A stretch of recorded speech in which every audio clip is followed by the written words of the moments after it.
भारत ने लिया इतिहास का सबसे बड़ा फैसला। अब तुर्की का जीना हो जाएगा हराम। भारत को धमकी देकर बुरा फंसा तुर्की।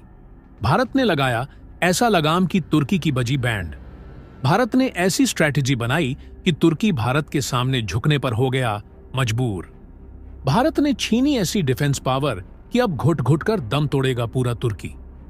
हम तो डूबे हैं सनम, तुमको भी ले डूबेंगे, पाकिस्तान प्रेमी तुर्की के लिए यह कहावत हुई सच। दोस्तों, जिस देश की महंगाई आसमान छू रही है और वह अपने देश को खुद संभाल नहीं पा रहा है, अब उस देश ने भी भारत को अपनी औकात दिखाते हुए भारत से पंगा लेना शुरू कर दिया है। आज हम बात कर रहे हैं पाकिस्तान प्रेमी तुर्की देश की, जिनकी तरफ से हाल ही में भारत के खिलाफ आज तक का सबसे बड़ा फैसला लिया जा चुका है।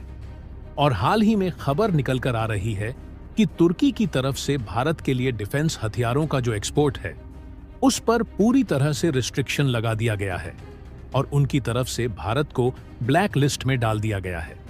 यानी कि तुर्की भारत के साथ अपने डिफेंस रिलेशन को पूरी तरह से तोड़ चुका है। और यहां पर सोचने वाली बात यह है कि तुर्की ने ऐसा फैसला इसलिए लिया है ताकि वह पाकिस्तान की मदद कर सके। वैसे तो यह भारत के लिए बहुत ही बड़ी चौंकाने वाली खबर है, लेकिन तुर्की के द्वारा ऐसा करने का अंजाम उन पर किस तरह से भारी पड़ सकता है, शायद उन्होंने सोचा भी नहीं था। और 24 घंटे भी ढंग से नहीं बीते कि भारत ने तुर्की को इस कारनामे का बहुत बड़ा अंजाम दे दिया है, जिससे इस बार तुर्की की अक्ल ठिकाने लगती हुई नजर आ रही है। तो दोस्तों, पूरी खबर क्या है जानेंगे इस वीडियो में। लेकिन उससे पहले भारत ने तुर्की की अकड़ को पहले ही ठिकाने लगाना शुरू कर दिया है। उसके लिए इस वीडियो पर एक लाइक तो बनता है। फटाफट वीडियो को लाइक कर दीजिए। दोस्तों देखिए, इस समय भारत डिफेंस प्रोडक्शन के मामले में कई हद तक सेल्फ डिपेंडेंट हो चुका है और भारत का डिफेंस प्रोडक्शन साल दर साल बढ़ता जा रहा है।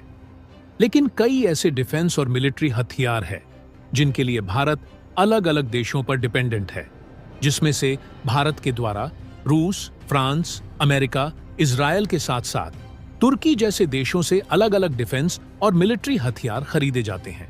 लेकिन इसी बीच तुर्की, जो कि भारत के खिलाफ हमेशा से पाकिस्तान की मदद करता आया है, उन्होंने हाल ही में भारत के खिलाफ एक बहुत बड़ा फैसला लिया है और खबर निकल कर आ रही है कि तुर्की ने भारत को ब्लैकलिस्ट कंट्री में डाल दिया है और उनके द्वारा भारत को किसी भी प्रकार के डिफेंस और मिलिट्री इक्विपमेंट का एक्सपोर्ट नहीं किया जाएगा।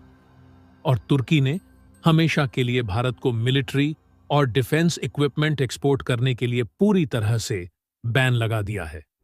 और तुर्की ने साफ साफ बता दिया है कि उन्होंने यह फैसला पाकिस्तान की मदद करने के लिए लिया है और उनका मानना है कि उनके द्वारा भारत को डिफेंस और मिलिट्री इक्विपमेंट का एक्सपोर्ट नहीं किया जाएगा तो इससे पाकिस्तान की सुरक्षा बनी रहेगी। वैसे तो यह भारत के लिए सोचने वाली बात है कि जो देश खुद की देश की महंगाई नहीं कंट्रोल कर पा रहा है और वहां की जनता खाने के लिए तरस रही है, वह भारत जैसे देशों से दोस्ती बनाने के बजाय पाकिस्तान के कहे सुने में आकर पंगा ले रहा है। और वह भी हद तो तब हो गई जब तुर्की भारत जैसे देश से पंगा ले रहा है जो कि दिन पर दिन पावरफुल होता जा रहा है। यहां तक कि आज के समय में भारत की पहुंच इतनी ज्यादा बढ़ गई है कि जापान, यूके और अमेरिका जैसे देश भी भारत से पंगा लेने में कई बार सोचते हैं। और भारत से पंगा लेने का अंजाम तुर्की को किस तरह से भारी पड़ सकता है, तुर्की को अभी से ही पता चलना शुरू हो चुका है। क्योंकि देखा जाए तो आज के समय में भारत दुनिया का सबसे बड़ा डिफेंस और मिलिट्री इक्विपमेंट खरीदने वाला देश माना जाता है। और भारत ने पिछले 4-5 सालों में इतने ज्यादा हथियारों को दूसरे देशों से खरीदा है कि पिछले कई सालों के रिकॉर्ड टूट गए हैं। क्योंकि आंकड़े बताते हैं कि दुनिया के सभी देशों के द्वारा खरीदे जाने वाले कुल हथियारों में से 10% हिस्सा अकेले भारत खरीदता है। हालांकि पिछले 1-2 सालों में भारत ने अपने डिफेंस प्रोडक्शन को कई गुना बढ़ा दिया है, जिसके कारण भारत ने भी दूसरे देशों में डिफेंस और मिलिट्री इक्विपमेंट एक्सपोर्ट करना शुरू कर दिया है। लेकिन आपके लिए यह जानना जरूरी है कि कई डिफेंस और मिलिट्री इक्विपमेंट ऐसे हैं जिनके लिए अभी भी हमें दूसरे देशों के सामने ही हाथ फैलाना पड़ता है, क्योंकि उस तरीके के डिफेंस इक्विपमेंट भारत में इस समय बनाने की टेक्नोलॉजी नहीं है। और भारत की इसी मजबूरी का फायदा तुर्की उठाना चाह रहा है, क्योंकि तुर्की को लग रहा है कि यदि वह भारत को हथियारों की सप्लाई नहीं करेगा तो भारत की डिफेंस पावर कमजोर हो जाएगी। लेकिन तुर्की शायद यह भूल चुका है कि भारत अब पहले की तरह नहीं रह गया, बल्कि भारत ज्यादातर डिफेंस हथियारों को खुद तो प्रोड्यूस कर ही रहा है। साथ ही भारत के पास रूस, फ्रांस, जर्मनी और अमेरिका जैसे देश का साथ है, जहां से आज भी भारत कई डिफेंस और मिलिट्री हथियार खरीदता है। फिलहाल तुर्की पर भारत की डिपेंडेंसी को देखा जाए तो भारत में छोटे से लेकर बड़े बड़े डिफेंस और मिलिट्री इक्विपमेंट तुर्की से खरीदे जाते हैं, जिसमें सबसे ज्यादा राइफल, विस्फोटक और तोपखाने से लेकर ड्रोन्स और बड़े बड़े आर्म्ड व्हीकल को भी तुर्की से भारत में खरीद कर लाया जाता है। हालांकि इसके अलावा ताकतवर डिफेंस हथियारों को बनाने में इलेक्ट्रॉनिक रडार और जो नेटवर्किंग कंपोनेंट इस्तेमाल होते हैं, उनको भी भारत ज्यादातर तुर्की से ही खरीदता है। यानी कि एक हिसाब से कहा जा सकता है कि भारत और तुर्की दोनों देशों के बीच डिफेंस और मिलिट्री इक्विपमेंट को लेकर एक काफी अच्छी साझेदारी है। लेकिन जब इसी बीच यह स्टेटमेंट निकल कर आता है कि Turkey imposes blanket ban on defence exports to India in favour of Pakistan, मतलब साफ है कि तुर्की की मिलिट्री और जो डिफेंस एक्सपोर्ट वाली इंडस्ट्री है, उन्होंने पाकिस्तान के फेवर में आकर भारत को ब्लैकलिस्ट कंट्री में शामिल कर दिया है और उनकी तरफ से अब भारत को कोई भी मिलिट्री के इक्विपमेंट एक्सपोर्ट नहीं किए जाएंगे।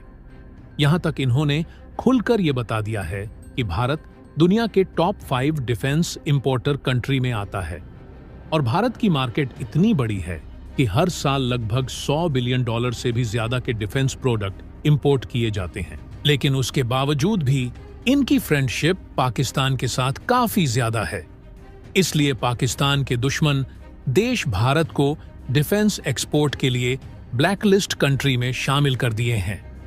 यहां तक कि उन्होंने इसका भी फैसला ले लिया है कि आने वाले समय में भी उनकी किसी भी डिफेंस प्रोडक्शन कंपनी को अप्रूवल नहीं दिया जाएगा जो कि भारत को डिफेंस प्रोडक्ट एक्सपोर्ट करना चाहती हैं। और इसके अपोजिट साइड देखा जाए तो तुर्की 5th जनरेशन वाले जो फाइटर जेट बना रहा है, उसमें पाकिस्तान को पार्टनरशिप के रूप में शामिल किया जा रहा है। वैसे तो जब भारत को यह खबर मालूम पड़ती है तो शुरुआत में भारत को भी इससे बहुत बड़ा झटका लगता है कि तुर्की जैसा देश जो खुद की अर्थव्यवस्था नहीं संभाल पा रहा है और वहां की महंगाई चरम पर है, फिर भी वह भारत को धमकियां दे रहा है। लेकिन उनके द्वारा यह फैसला लिए ढंग से 24 घंटे भी नहीं बीते कि भारत ने ऐसी स्ट्रैटेजी बनाई कि तुर्की भारत के सामने झुकने पर मजबूर हो गया। और यह खबर कुछ ही घंटे पहले निकल कर आ रही है कि तुर्की की गवर्नमेंट की तरफ से इस न्यूज को फेक करार दिया जा रहा है और तुर्की का कहना है कि उनकी गवर्नमेंट की तरफ से इस तरीके के कोई भी फैसले नहीं लिए गए, बल्कि यह स्टेटमेंट उनकी पार्लियामेंट की तरफ से दिया गया है। और यहां पर देखा जाए तो तुर्की के पास इस न्यूज को फेक बताने के अलावा कोई भी ऑप्शन नहीं था, क्योंकि तुर्की की पार्लियामेंट की तरफ से ऐसा बयान तो दे दिया गया, लेकिन तुर्की इसको भारत में पूरी तरह से लागू नहीं कर पाया, क्योंकि तुर्की को बाद में यह बात मालूम हुई कि भारत ने अप्रैल के महीने में तुर्की को शिप बिल्डिंग के कॉन्ट्रैक्ट से बाहर निकाल करके बहुत बड़ा झटका दिया था। और यदि तुर्की ऐसा करता है तो भारत तुर्की के खिलाफ फुल एक्शन में आ सकता है। बाकी आपको क्या लगता है कि तुर्की जिस तरह से तेवर दिखाने की कोशिश कर रहा है, उससे भारत को डिफेंस के मामले में अपनी निर्भरता तुर्की से कम करनी चाहिए या फिर नहीं? अपनी राय कमेंट बॉक्स में जरूर बताइएगा। तो दोस्तों, जय हिंद, जय भारत।